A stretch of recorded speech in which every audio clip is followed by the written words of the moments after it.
स्वागत है आपका। आप देख रहे हैं GNT यानी गुड न्यूज टुडे। आपके साथ मैं हूं अदिति। पूरा देश आज जन्माष्टमी के रंग में रंगा है। उत्तर से दक्षिण तक, पूरब से पश्चिम तक आज बस कान्हा नाम ही गूंज रहा है।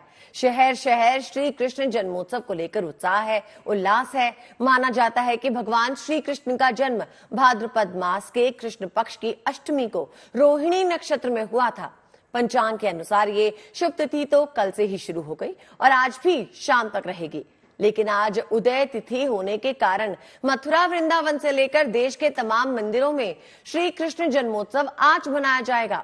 लिहाजा मथुरा में श्री कृष्ण जन्मभूमि, वृंदावन के बांके बिहारी मंदिर, इस्कॉन मंदिर और दिल्ली मुंबई से लेकर तमाम जगहों पर श्री राधा कृष्ण मंदिरों में आज किशन कन्हैया के जन्मोत्सव की तैयारियों की रौनक देखी जा सकती है। इन तस्वीरों के माध्यम से हम आपको दिखा रहे हैं किस तरह से देश भर में श्री कृष्ण के जन्मोत्सव की तैयारियां और उसकी रौनक है।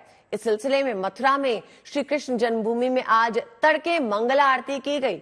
वहीं दिल्ली में इस्कॉन मंदिरों में सुबह सुबह मंगला आरती और तुलसी आरती में भक्तों ने भाग लिया। बता दें आपको, देश के दूसरे इलाकों में भी राधा कृष्ण मंदिरों में जन्माष्टमी पे कल से ही खास रौनक देखने को मिल रही है। देश के कोने कोने से, दूर दूर से हर मंदिर में जो तस्वीरें आप देख रहे हैं उनमें साफ दिखाई दे रहा है कि जन्माष्टमी का उत्सव कितने भाव और उल्लास के साथ इस देश में मनाया जाता है।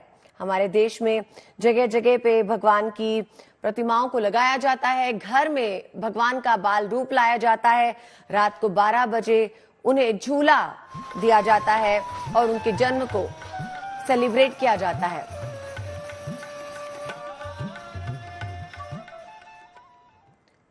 तो देश भर में आज धूमधाम से जन्माष्टमी मनाई जा रही है। सुबह से ही मंदिरों में कान्हा के भक्तों का सैलाब उमड़ रहा है। भजन कीर्तन हो रहा है। मुंबई समेत महाराष्ट्र में दही हांडी के उत्सव की भी धूम है। गोविंदाओं ने इसके लिए खास तैयारी की। मुंबई और महाराष्ट्र के तमाम इलाकों सहित देश में बहुत सी जगहों पे दही हांडी फोड़ने का उत्सव भी आज ही मनाया जाएगा। वैसे तो दही हांडी के उत्सव को मनाने की तैयारी 2 से 3 महीने पहले शुरू हो जाती है। हर दिन 2 से 3 घंटे तक मानव पिरामिड बनाने के लिए गोविंदाओं की टोली पसीने बहाती है और इस अभ्यास के दौरान सुरक्षा का बेहद खास ख्याल रखा जाता है। मुंबई में विले पार्ले इलाके में सोमवार देर शाम गोविंदाओं की टोली ने मानव पिरामिड बनाकर जमकर अभ्यास किया। नागपुर में भी दही हांडी फोड़ने की जोर आजमाइश दिखी। बता दें आपको, गोविंदाओं की टोली इसके लिए 2 या 3 महीने पहले से ही अभ्यास शुरू कर देती है और फिर दही हांडी का उत्सव जैसे जैसे करीब आता है वैसे वैसे 2 से 3 घंटे इस अभ्यास में लगाए जाते हैं। Practice makes a man perfect. इसी पर चलते हुए गोविंदा रोज अभ्यास करते हैं और जब दही हांडी फोड़ने का वक्त आता है तो किसी तरह का कंपटीशन रखा जाता है। कहीं कहीं पर दही हांडी उत्सव में सभी आसपास के इलाकों से लोग जमा होते हैं और माखन खाने के लिए इंतजार करते हैं।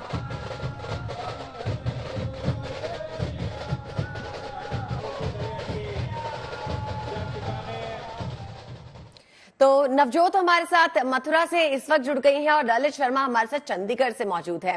बात करते हैं नवजोत से। नवजोत, बताइए, आप तो सुबह से ही मथुरा में है, इनफैक्ट कल से ही है, लेकिन आज का दिन आपने जैसे सुबह भी बताया था बेहद खास रहा, बेहद जन्माष्टमी की रौनक देखने को मिली। आगे आने वाले वक्त में क्या कार्यक्रम रहने वाला है? जैसे जैसे कृष्ण जन्म नजदीक आ रहा है उसके लिए क्या तैयारियां हैं, इसके बारे में जानकारी दीजिए। देखिए, तैयारियां पूरी हैं। हर किसी को, जो कोई भी यहाँ पर आया है आज भगवान श्री कृष्ण के दर्शन करने के लिए, हर किसी को उस क्षण, उस पल, उस लम्हे का इंतजार है जिस वक्त भगवान श्री कृष्ण का प्राकट्य उत्सव मनाया जाएगा। उत्सव तो देखिए हम लोग कल से ही मना रहे हैं, लेकिन वो घड़ी, वो लम्हा बहुत अहम होगा। रात 12 बजे का जिस वक्त श्री कृष्ण का जन्म होगा। आपको बता दें कि चंद्रवंशी कहा जाता है श्री कृष्ण को, क्योंकि रात के वक्त उनका जन्म हुआ था और इसीलिए उनकी पोशाक को भी चंद्रयान से प्रेरित होकर इस बार वही रंग और वही कलर दिया गया है। तो आपको मैं बताऊं कि इस वक्त ये तो वो परिसर है जैसा लगातार बता रहे हैं, द्वापर युग की कारागार जो हुआ करती थी, जहां पर भगवान श्री कृष्ण का जन्म हुआ। इसके अलावा मैं बाहर की अगर बात करूं तो बाहर का जितना भी प्रांगण है वहां पर सुबह से अभी तक मेहमानों का आना जारी है, जो लोग मंच पर अपनी प्रस्तुति दे रहे हैं, जिसमें बहुत सारे ऐसे लोग हैं, कलाकार हैं, जो अपनी अपनी कलाओं से श्री कृष्ण की लीलाओं को दिखाने की कोशिश कर रहे हैं।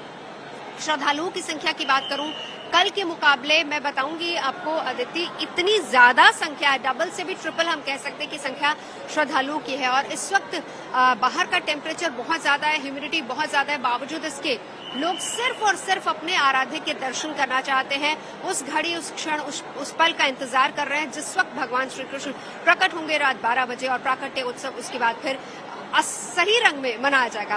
फिलहाल ये तस्वीरें लगातार आपको दिखा दूं जो कि आप यहाँ पर देख रही हैं। मैं आपको यहाँ का भी कार्यक्रम बता देती हूँ, यहीं से तमाम कार्यक्रमों की शुरुआत होगी।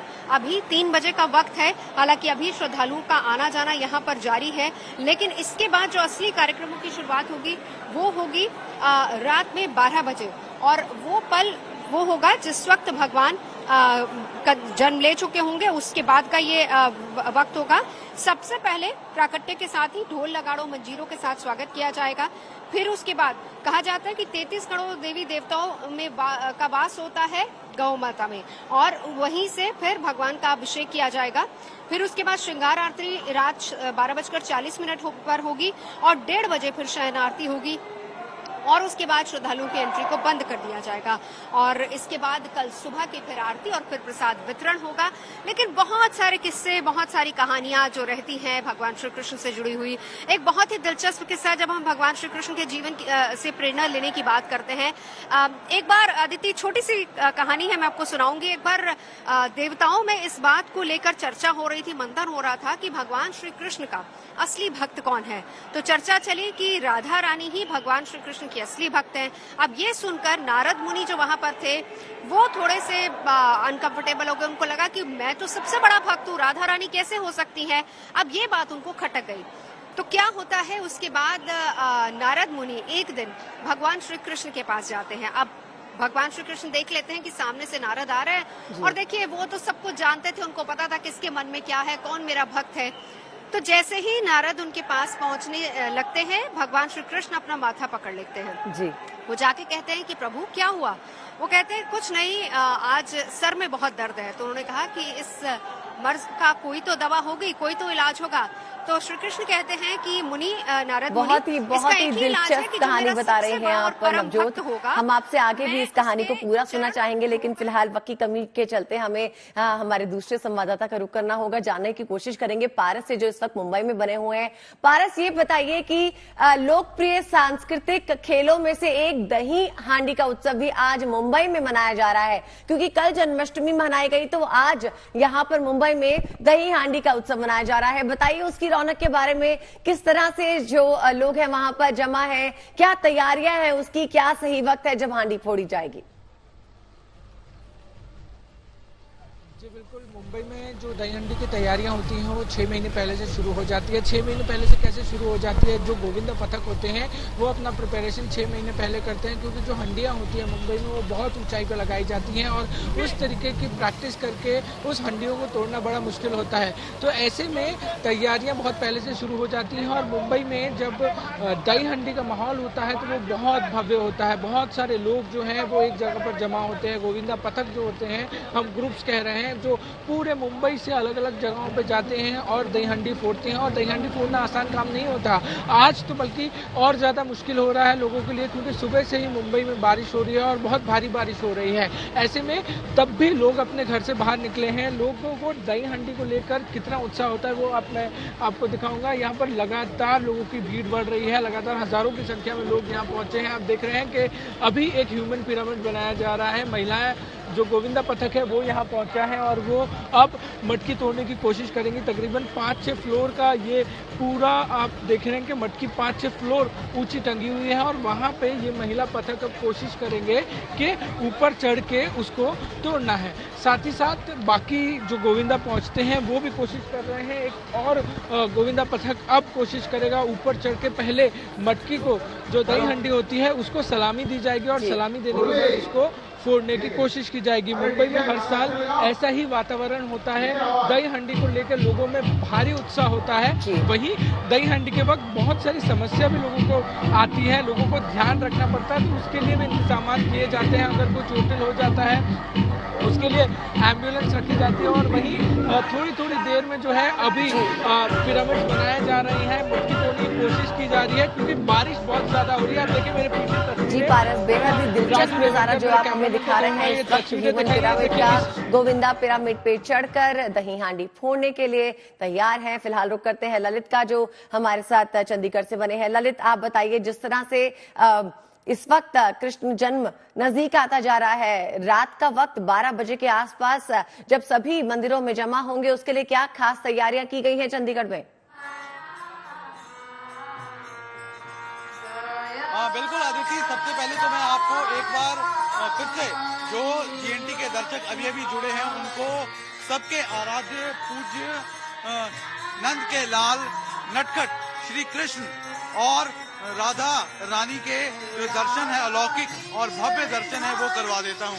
आप देखिए पूरे मंदिर और प्रांगण को बहुत ही सुंदर फूलों से सजाया गया। अगर हम तैयारियों की बात करें तो पूरी तरह से इस्कॉन टेम्पल में तैयारियां हैं वो जन्माष्टमी की कर रखी है। लेकिन उसके साथ साथ अदिति एक कहानी आपको सुनाता हूँ। जिस तरह से जो श्री कृष्ण भगवान का जब जन्म होता है तो उन्हें 56 भोग है वो चढ़ाए जाते हैं। 56 भोग क्यों चढ़ाए जाते हैं, उसके पीछे की क्या कथा है और क्या उसका महत्व है, तो आपको बता दें कि जो यशोदा के लाल थे श्री कृष्ण जी, उन्हें जो उनकी माता है यशोदा जी, वो हर तीसरे पहर है वो खाना दिया करती थी और एक दिन में 8 पहर होते हैं।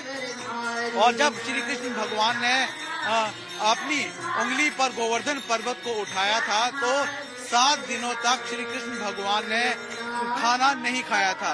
उसके बाद वहां पर जो तमाम लोग हैं उन्होंने उन्हें 7 दिनों के लिए 8 पहर का जो खाना है वो भोग के तौर पर उन्हें समर्पित किया था। यानी 8 पहर और 7 दिन, 8 × 7 56, और वहीं से 56 भोग की जो प्रथा है जो श्री कृष्ण भगवान जैसे ही उनका जन्म होता है उन्हें चढ़ाए जाते हैं। बिल्कुल तो ललित, बेहद ही दिलचस्प कहानी जो आप हमें बता रहे थे। फिलहाल हम रुक करते हैं मनीष का, जो दिल्ली से इस्कॉन टेम्पल से हमारे साथ बने हुए हैं, नोएडा से इस्कॉन टेम्पल से।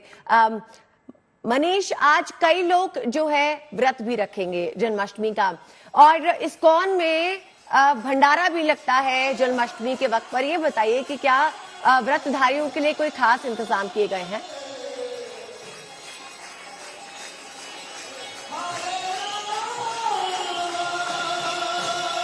मनीष, क्या आप मुझे सुन पा रहे हैं?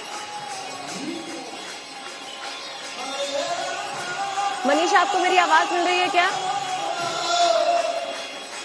चलिए नवजोत का ही रुक करते हैं। जी, मुझे आपकी आवाज आ रही है लेकिन बहुत कम। जी मनीष, ये बताइए कि आज व्रत रखने वालों के लिए क्या इंतजाम है?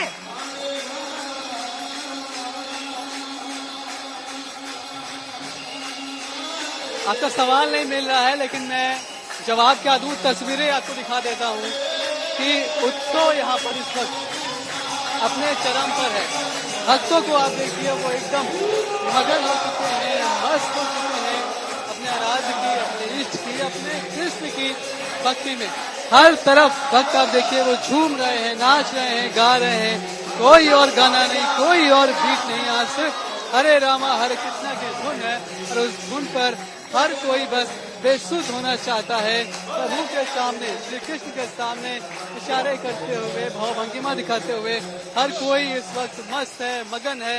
और खुद को लोग जो श्रद्धालु यहाँ पहुंचे हैं तो झूम रहे हैं, वो कृष्ण की राधा या उनकी गोपिका से कम नहीं समझ रहे हैं। तस्वीरें इतनी शानदार हैं जिनसे नजरें नहीं हटती हैं और ये तस्वीरें लगातार बनी हुई हैं। हम लोगों से बात करने की भी कोशिश करते हैं। कैसा रहा है आपका दिन? बहुत सुंदर, बहुत सुंदर। इतना अच्छा लग रहा है यहाँ आके कि हम मस्त ही हो गए सारे। कृष्ण रंग में रंग गए। पर अभी तो शुरू हुआ है, अभी रात तक चलना है। बहुत सुंदर, हम तो इंतजार कर रहे हैं अपने कृष्ण के जन्म करने की। जी मनीष, बेहद उत्साह है भक्तों में आज, और आपके सामने जो भक्त थे उनको भी देखा हमने किस तरह से नाच रहे थे, गा रहे थे।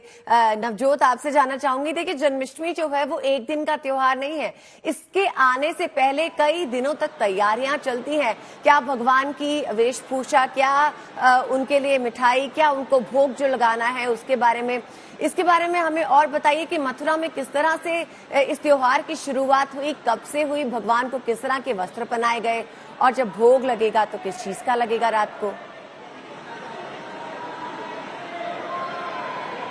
भोग के बारे में बता दूं, मक्खन मिश्री 56 भोग की व्याख्या आपको ललित कर ही चुके हैं, लेकिन मैं आपको खास तौर पर, आपने कहा कि शुरुआत कैसे होती, देखिए भाद्र मास की अष्टमी तिथि जिस दिन श्री कृष्ण का जन्म होता है, और इसी दिन कहा जाता है कि कृष्ण जन्माष्टमी मनाई जाती है। इसको सीधा द्वापर युग की कहानी से हम जोड़ सकते हैं, क्योंकि द्वापर युग में खुद भगवान श्री कृष्ण ने भाद्र मास की अष्टमी के बारे में युधिष्ठिर को बताया था, और बताया था कि क्यों इस दिन, यानी जन्म अष्टमी, कृष्ण की जो अष्टमी, भादो मास की अष्टमी, उसका महत्व क्या है, और इस दिन उपवास व्रत क्यों करना चाहिए, और उससे कितना ज्यादा फल मिलता है। तो खुद भगवान श्री कृष्ण ने इसके बारे में युधिष्ठिर को बताया था, जिसके बाद युधिष्ठिर ने इसका पूरी बखान और व्याख्या हस्तिनापुर में की, और वहीं से इस दिन के उपवास की भी शुरुआत हुई। भक्त इंतजार करते हैं, क्योंकि भादो मास की अष्टमी की रात 12 बजे श्री कृष्ण का जन्म हुआ था, तो उससे पहले भक्त उपवास करते हैं। और एक और बड़ी अच्छी खूबसूरत बात मैं आपको बताती हूँ कि उपवास आज के दिन सबका है। मथुरा में हर जगह, हर गली, हर कूचे आज भगवान श्री कृष्ण का त्योहार मनाया जा रहा है। जो यहाँ पर भगवान के दर्शन करने आ रहा है वो भी, और जो नहीं पहुँच रहे वो भी मथुरा की गलियों में आकर खुद को धन्य महसूस कर रहे हैं। तो आज का दिन तो बेहद खास है ही, भगवान की आराधना में सभी लीन हैं, आज व्रत रखे जा रहे हैं, सभी उपवास कर रहे हैं, भगवान की भक्ति में लीन है। इसी तरह से जीएनटी पर भी आज कृष्ण के जन्मोत्सव की पूरी तैयारी है। सुबह से हमारी कवरेज में हम आपको दिखा रहे हैं किस तरह से मंदिरों में भक्तों का तांता लगा है, और दिन भर ये चलता रहेगा। बने रहिए हमारे साथ जीएनटी पर।